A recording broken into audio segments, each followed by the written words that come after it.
Assalamualaikum warahmatullahi wabarakatuh. Terima kasih buat kalian yang udah klik video ini. Gimana kabar kalian semua? Sehat selalu dan baik-baik aja. Akhirnya upload video lagi setelah sekian dekade. After complaining almost an hour. Jadi hari ini tuh kayak hari biasanya, aku mau ceritain ke kalian tentang kasus kematian yang sampai sekarang tuh masih belum terpecahkan. Yaitu kasus pemuda yang berusia 20 tahun, masih muda banget, yaitu Andrew Sadek. Yang kasus kematiannya tuh masih dipertanyakan sampai sekarang, apakah dia melakukan aksi bunuh diri atau dibunuh. So buat kalian yang penasaran akan kasusnya Andrew Sadek, don't go anyway, keep on watching.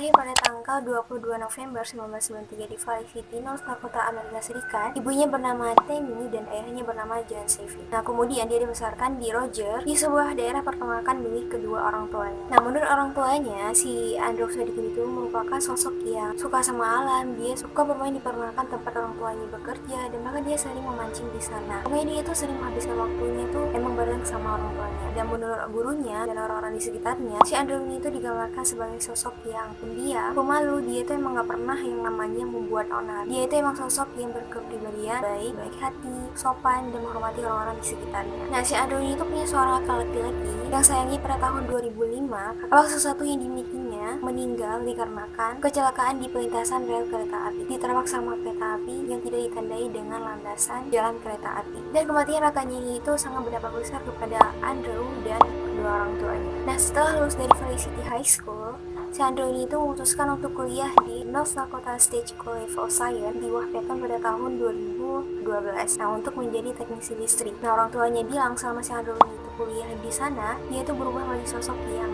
ramah sama orang di sekitarnya, lebih friendly sama teman-temannya. Bahkan dia itu deket banget sama teman sekamar. Dan di tahun pertama dia kuliah, si Andrew ini itu benar-benar menghabiskan waktunya itu hanya untuk belajar. Bahkan teman-teman yang ada di kampus itu bilang kalau si Andrew itu suka menggunakan skateboard di sekitaran kampusnya. Jadi dia itu benar-benar kayak lingkungannya itu ya sama teman kampusnya doang. Bahkan di tahun pertama dia kuliah tuh semua nilai di mata kuliah yang dia ambil tuh semuanya nilainya bagus-bagus. Di tahun kedua kuliah, si Andrew itu mulai memperluas pertemanannya. Jadi teman dia tuh bukan hanya lagi sekitaran kampus, dia suka kayak keluar malam gitu sama teman-teman yang lainnya. Sehingga pada bulan April 2013, Andrew mulai menjual ganja ke teman-teman sekelasnya yang transaksinya itu dilakukan di parkiran kampus. Yang mana menjual hal tersebut di area kampus merupakan kejahatan besar walaupun dia melakukannya itu hanya dengan jumlah sedikit. Ya, hukumannya itu bisa sampai 40 tahun penjara dan dengan bayar denda sebanyak $40,000. Nah, pada kesempatan kedua, si Andrew itu menjual barang tersebut kepada seorang informan polisi yang bertugas di Satuan Tugas Narkotika Badan Multi Country atau biasa disebut juga dengan SMK, yang waktu itu sedang menyamar menjadi seorang siswa di kampus tersebut. Yang pada waktu itu dia menjual sebanyak 3,5 gram dengan harga $60. Dan beberapa hari setelahnya mereka tuh jumpa lagi dan melakukan transaksi tersebut di tempat yang sama juga sebanyak 1 gram dengan harga $20. Nah, mulai dari sini polisi itu mulai mengawasi si Andrew itu melalui informan yang tadi menyamar sebagai mahasiswa di kampus tersebut. Sehingga pada tanggal 21 November, SMK melakukan penggeledahan di kamar asramanya si Andrew Sadek, di mana mereka menemukan pengiling plastik orange dengan residu ganja. Dan ketika polisi menginterogasi si Andrew, dia mengaku kalau barang tersebut adalah miliknya. Dan pada saat itu polisi tidak menahan si Andrew Sadek. Keesokan harinya pada tanggal 22 November, pada hari ulang tahunnya si Andrew, dia itu putus untuk bertemu dengan wakil sheriff Wasteland, yaitu Jason Weber. Sheriff Jason Weber ini itu bilang sama Andrew bahwa si Andrew itu telah menjual ganja di area sekitaran kampus, yang mana dia menghadapi tuduhan kejahatan tingkat kelas A dan kemungkinan dengan hukuman 40 tahun penjara. Nah, di sini si Jason Weber itu kasih dua pilihan kepada si Andrew. Apakah dia mau menjadi informan rahasia mereka atau dia akan dituntut dengan hukuman 40 tahun penjara dengan denda sebanyak $40,000. Awalnya si Andrew itu nggak mau menjadi informan rahasia mereka karena takut ketahuan nantinya.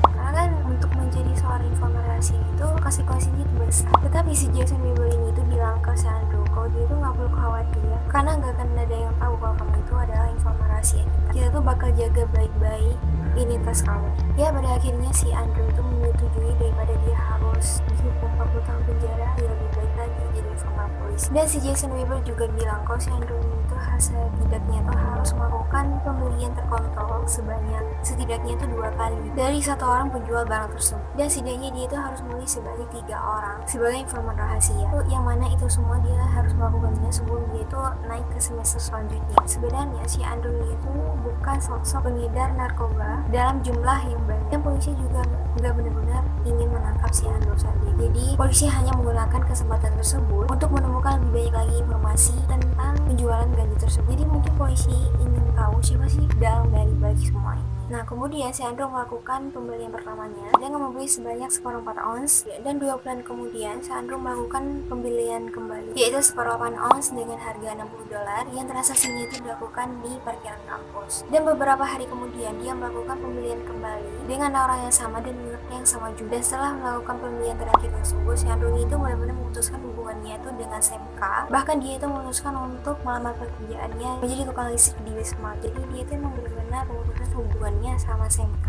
setelah syarat yang dikasih sama SMK tadi itu dipenuhi sama dia, yaitu melakukan 3 kali pembelian. Pada tanggal 25 April 2014, Andrew itu pulang ke kampung halaman di Roger, dan selama di sana tuh dia benar-benar menghabiskan waktunya itu hanya sama orang tuanya. Pada tanggal 27 April, sekitaran jam 6 sore, si Andrew itu minta izin sama orang tuanya untuk keluar, dan sekitaran jam 10 malam, si Andrew menelpon ibunya, dan di sini tuh dia bilang kalau selama ini dia kuliah tuh dia baik-baik aja, dia punya teman yang baik, dia punya sahabat, dan dia juga bilang kalau dia itu senang karena sampai pulang ke rumah untuk menjenguk orang tua. Tapi sayangnya, setelah teleponan malam itu, bahkan teleponan terakhir, pada tanggal 30 April, si Andrew itu kembali ke asramanya. Bahkan pada hari itu dia itu menghabiskan waktu sama temannya di asrama, dan mereka tuh sempat menonton film sebelum mereka tidur. Nah, pas bangun tidur keesokan harinya, salah satu teman si Andrew itu melihat si Andrew ada di kamarnya. Nah, pada saat itu dia tuh nggak mungkin macam-macam. Oh, mungkin si Andrew udah bangun duluan berolahraga, atau mungkin dia udah keluar lupa sama pacarnya kali ya. Dan pas masuk ke kelas, teman-temannya juga nggak melihat si Andrew ada di kelas waktu itu. Akhirnya temannya itu memutuskan untuk telepon si Andrew, tapi teleponnya tuh tidak aktif. Sampai malam hari pun dia tuh nggak kembali ke asrama. Nah, besok harinya teman si Andrew itu mencoba untuk mencari si Andrew di sekitaran kampus dan nanya ke teman-temannya di sekitaran kampus, tapi nggak ada satupun yang melihat si Andrew. Nah, keesokan harinya pada tanggal 3 Mei, teman si Andrew itu melaporkan kejadian tersebut kepada petugas keamanan kampus bahwa mereka tuh udah nggak ngelihat si Andrew itu selama 2 hari, dan petugas keamanan pun melaporkan hal tersebut ke polisi. Dan setelah ditelusuri sama polisi, mereka menemukan rekaman CCTV yang memperlihatkan si Andrew pergi dari asramanya itu pada tanggal 1 Mei sekitaran jam 2:30 pagi. Ya, pada waktu itu dia itu pakai celana jeans biru sama hoodie plus ransel berwarna hitam. Nah, awalnya polisi berasumsi yang mungkin si Andrew melarikan diri dari hukumannya karena telah melakukan transaksi ganja di sekitaran kampus. Karena pas SMK tahu kalau si Andrew itu menghilang, mereka berspekulasi kalau si Andrew ini melarikan diri untuk menghindari pekerjaan informan rahasia yang masih bersangkutan sama dia. Nah, karena pernyataan dari SMK tersebut, akhirnya polisi memutuskan untuk melanjutkan mendakwa si Andrew dengan tuduhan kejahatan dan mengeluarkan surat perintah penangkapan, yang surat ini itu dipublikasikan pada tanggal 9 Mei. Setelah dilakukan pencarian sama polisi dan sukarelawan beserta orang tuanya si Andrew, tetap tidak ditemukan di mana keberadaannya si Andrew. Dan saat orang tuanya si Andrew ini itu diwawancarai, dia itu bilang kalau anaknya itu nggak mungkin melarikan diri karena saat itu dia bilang sama ibunya kalau dia itu emang benar-benar senang banget kalau kuliah di sini, dan bahkan dia itu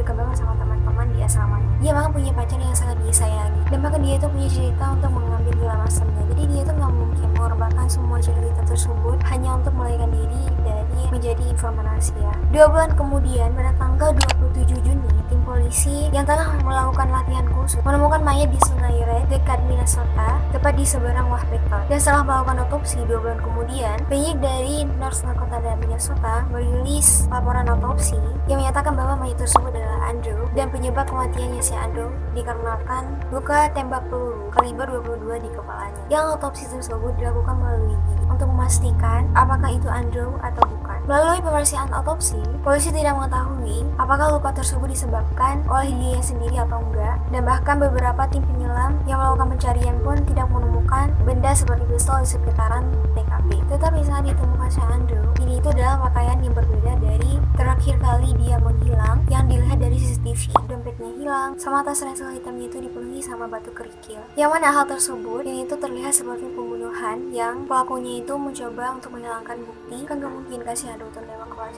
terus tunggu dulu untuk melempar pisaunya jauh-jauh dan cukup waktu untuk melakukan hal tersebut. Dan walaupun dengan bukti tersebut, polisi tetap beranggapan kalau si Andrew ini tuh melakukan aksi bunuh diri dikarenakan sebuah pistol kaliber 22 milik keluarganya itu menghilang. Ya mungkin saja waktu si Andrew itu pulang ke kampus untuk mengambil pistolnya terus balik lagi ke kampus, dan malamnya itu dia kabur dan melakukan aksi bunuh diri. Orang tua Andrew juga tidak menerima atas polisi yang bertugas memiliki keadaan hilangnya dan kematian anaknya karena tidak secara serius dalam merespon dari sudut pandang. Namun orang tuanya, keadaan hilang sama si Andrew itu merupakan aksi dari pembunuhan. Terus orang tuanya juga bilang kalau di bagasi mobil yang diperiksa sama polisi karpetnya itu basah. Jadi seseorang mungkin telah membunuh si Andrew, memasukkan tubuhnya ke dalam bagasi mobil tersebut dan membawanya ke sungai, lalu kembali lagi ke kampus. Dan bahkan ada seorang saksi yang mengatakan bahwa dia itu melihat ada 3 orang laki-laki membersihkan bagasi mobil. Nah, dikarenakan karena tidak ada bukti yang konkret dan rekaman CCTV, jadi ya 3 orang tersebut tidak ditindaklanjuti. Jadi ada satu hal yang menarik di sini.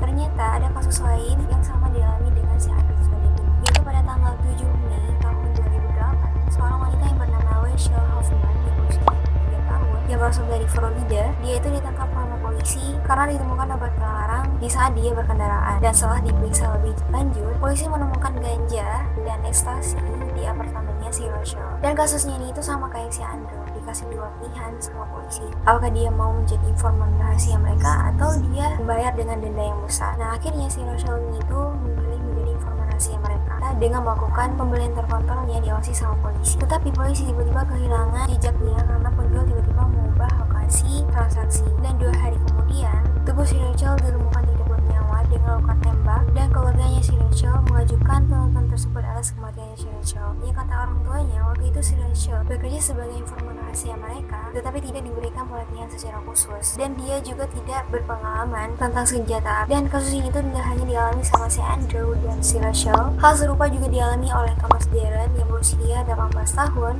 yang merupakan mahasiswa baru di North Dakota State College. Polisi menemukan pil dan ganja di kamar asramanya Thomas. Nah, sama juga kayak kasusnya si Andrew dan Rachel, yaitu dikasih 2 pilihan, menjadi informan rahasia atau dikasih hukuman. Akhirnya si Thomas memilih untuk menjadi informan rahasia dengan melakukan pembelian terkontrol yang diawasi sama polisi. Thomas terakhir kali dilihat pada tanggal 20 September 2014, yang hari itu dia pergi ke pesta temannya, dan dia juga misi temannya untuk menjemput dia pas pestanya itu kelar. 3 hari kemudian pada tanggal 23 September, tubuh Thomas ditemukan sudah tidak bernyawa dan diduga dibunuh saat melakukan transaksi. Dari kasusnya si Andrew, Rachel, dan Thomas, Gubernur North Dakota mengeluarkan undang-undang yang berisi bahwa informan rahasia harus diganti sebelum dia bekerja dan harus memberikan perlindungan yang wajar, dan diperlukan pengakuan secara tertulis, bisa berhenti bekerja sama dengan polisi kapan saja, dan merekrut informan di bawah usia 15 tahun dilarang.